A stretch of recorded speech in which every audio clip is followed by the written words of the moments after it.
വയനാട്ടിൽ പാഞ്ഞടുത്ത കാട്ടാനയ്ക്ക് മുന്നിൽ നിന്ന് തലനാരിഴയ്ക്ക് രക്ഷപ്പെട്ട കുടുംബം. തിരുനെല്ലി റോഡിലൂടെ സഞ്ചരിച്ചിരുന്ന ബൈക്ക് യാത്രക്കാരാണ് ആനയുടെ ആക്രമണത്തിൽ നിന്ന് രക്ഷപ്പെട്ടത്. ദൃശ്യങ്ങളിലേക്ക് ആദ്യം.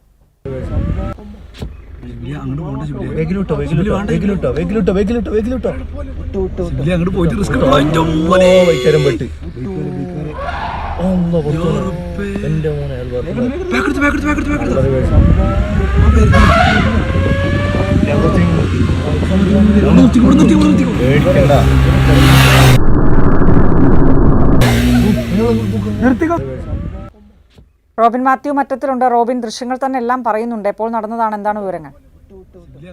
രജനി, നടക്കുന്ന ദൃശ്യങ്ങളാണ് ഇപ്പോൾ നമുക്കിപ്പോൾ കാണിക്കാൻ കഴിയുന്നത്. അത് ഒരു കുടുംബം ഇന്ന് രാവിലെ തിരുനെല്ലിയിലൂടെ ക്ഷേത്രം റോഡിലൂടെ വരുമ്പോൾ ഈ കാട്ടാന ആക്രമിക്കാനായി പാഞ്ഞെടുക്കുകയായിരുന്നു. ഒരു ഒറ്റക്കൊമ്പനാണ്.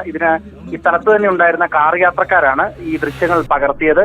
ഒറ്റക്കൊമ്പൻ പാഞ്ഞ ഈ കുടുംബത്തിന് നേരെ പാഞ്ഞെടുക്കുകയായിരുന്നു. പക്ഷേ കഷ്ടിച്ചാണ് അവർ തലനാരിഴയ്ക്ക് രക്ഷപ്പെട്ടു എന്നൊക്കെ നമുക്ക് വേണമെങ്കിൽ പറയാം. ആ ഒരു കുഞ്ഞു കുട്ടിയും ഒരു ഭാര്യയും ഭർത്താവും അവർ 3 പേരാണ് ആ വാഹനത്തിൽ ഉണ്ടായിരുന്നത്, ബൈക്കിൽ ഉണ്ടായിരുന്നത്. അവർ അവിടെ നിന്ന് അതിവേഗം തന്നെ ഓടിച്ച് അവിടെ നിന്ന് കാട്ടാനയുടെ മുൻപിൽ നിന്ന് കടന്നു പോവുകയും ചെയ്തിട്ടുണ്ട്. നമുക്ക് മനസ്സിലാക്കാൻ കഴിയുന്ന അനുസരിച്ച് ഇതൊരു വളവായിരുന്നു. അതുകൊണ്ട് തന്നെ ഈ ബൈക്ക് യാത്രക്കാർക്ക് മുൻപിൽ ആന നിൽക്കുന്നത് കാണാൻ കഴിഞ്ഞില്ല. അങ്ങനെയാണ് പെട്ടെന്ന് ഈ ആനയുടെ മുൻപിൽ എത്തിയത്.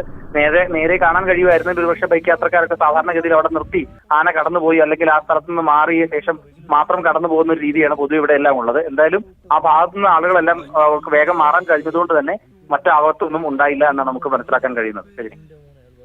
ശരി റോബിൻ.